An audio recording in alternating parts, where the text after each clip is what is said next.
চলতি মাসে নতুন রাজনৈতিক দলের নাম ঘোষণা হবে বলে জানিয়েছেন জাতীয় নাগরিক কমিটির আহ্বায়ক নাসিরউদ্দিন পাটোয়ারি।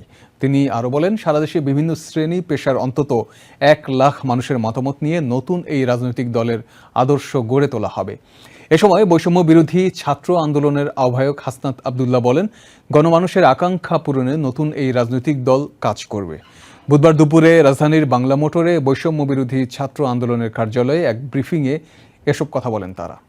রক্তক্ষয়ী গণ অভ্যুত্থানের মধ্য দিয়ে বাংলাদেশ ছেড়ে স্বৈরাচার পালালেও রাজনৈতিক চরিত্র কতটুকু পাল্টাবে তা নিয়ে ছিল নানা আলোচনা। সেই সাথে বিভিন্ন ছাত্র সংগঠনের রাজনৈতিক সচেতনতায় আভাস মিলছিল নতুন রাজনৈতিক দল গঠনেরও।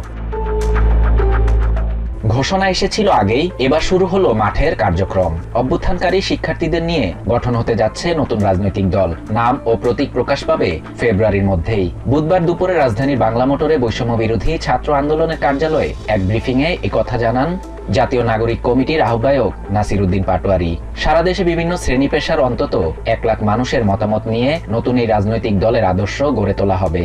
জনগণের মতামত গ্রহণ করতে প্রতিটি জেলায় ১,০০০ করে ফর্ম দেয়া হবে। অনলাইনে ও অফলাইনে বিভিন্ন প্ল্যাটফর্মে মতামত জানানোর সুযোগ থাকবে বলে জানান নাসিরউদ্দিন। দেশের ইতিহাসে যে নজির নেই তাই করতে যাচ্ছে এই তরুণরা। দলের নাম বা প্রতীকের মতো আদর্শ ঠিক হবে জনমতের ভিত্তিতে। কোনো আদর্শকে চাপিয়ে দেওয়া হবে না বাংলাদেশের মানুষের উপর, জানালেন বৈষম্য বিরোধী ছাত্র আন্দোলনের আহ্বায়ক হাসনাত আবদুল্লাহ।